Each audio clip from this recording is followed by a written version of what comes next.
Hey guys, in this session we're going to be looking at equation of a perpendicular line, and I guess the best way to do this is just show you some examples and come up with a proof and then show you guys how to actually construct the equation.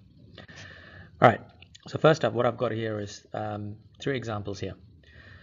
So perpendicular line means if you look at the orange line in the first case, let's see, number 1, 2 and 3.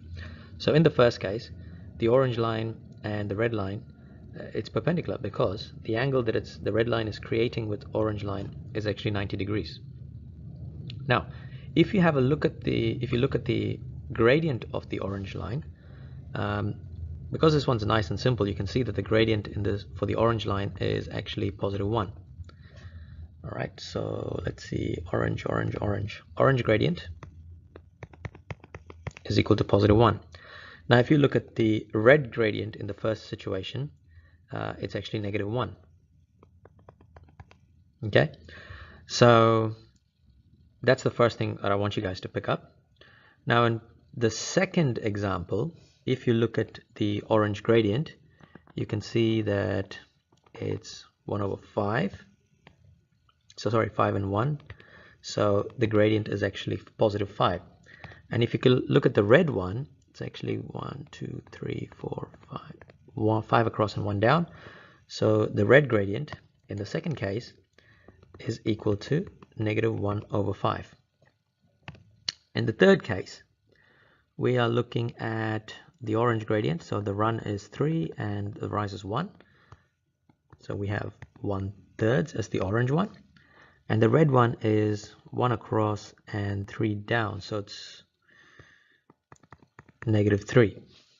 So what I'd like you to do is probably at this point just pause the video and just see whether you actually notice any patterns here with the gradients themselves.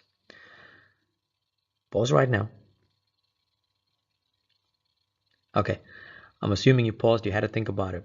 But basically what you should have noticed with the gradients is that the numbers are inversed and the symbol has actually changed. That is because for you to find out if two lines are perpendicular, the idea is that if you have, where am I going to write this? I'm going to write this somewhere here. If you have two gradients and you multiply both the gradients, and if they equal negative 1, then they are perpendicular. So in this case, in the first case, you can see that the orange gradient, which is 1, multiplied by the red one, which is negative 1, equals negative 1. All right, and if I keep going, so I've got 5 and I've got 1/3 here, and I've got negative 1 over 5 and negative 3 here. So in the second case, if I do 5 times negative 1 over 5, I get negative 1. In the third case, 1/3 times negative 3, also equal to negative 1. So the idea that you guys need to know is that to see if two lines are perpendicular is you find out the gradient of both of them, and if you multiply it, it should equal to negative 1. Okay, so that's the proof. Now we'll do a couple of questions. So in this case, I've got a red line.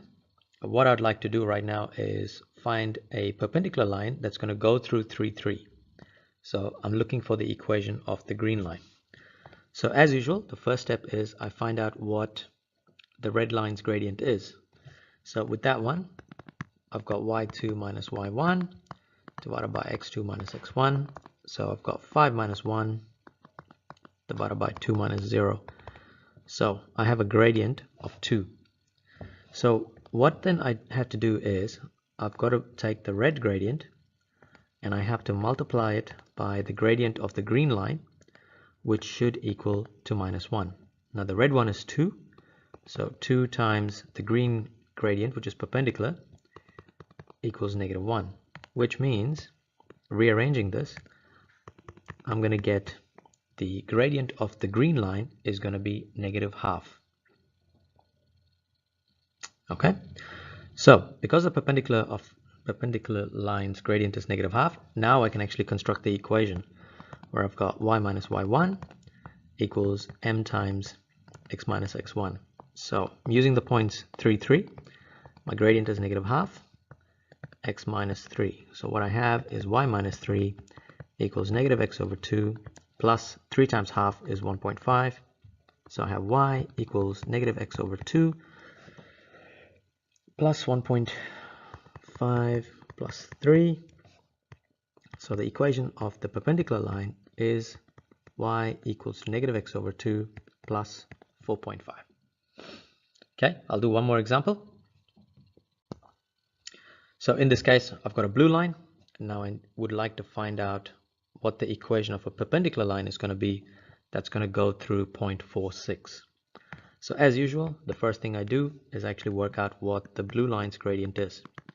So y2 minus y1, x2 minus x1. So I have 1 minus 2 divided by 9 minus 5. And so in this case, my gradient is negative quarter. So remember, if I multiply the blue gradient with the green gradient, I should get negative 1. So the blue gradient is a negative quarter multiplied by the green gradient, which is the perpendicular line, should equal negative 1. So then m equals negative 1 divided by negative quarter, which is going to equal positive 4.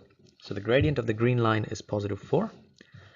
And now I need to substitute it into my equation, finding the equation formula. So, and I'm using the point 6, 4, which is 6 there, and I've got 4 as my gradient, x minus 4. So I've got y minus 6 equals 4x minus 16, y equals 4x minus 16 plus 6, y equals 4x minus 10.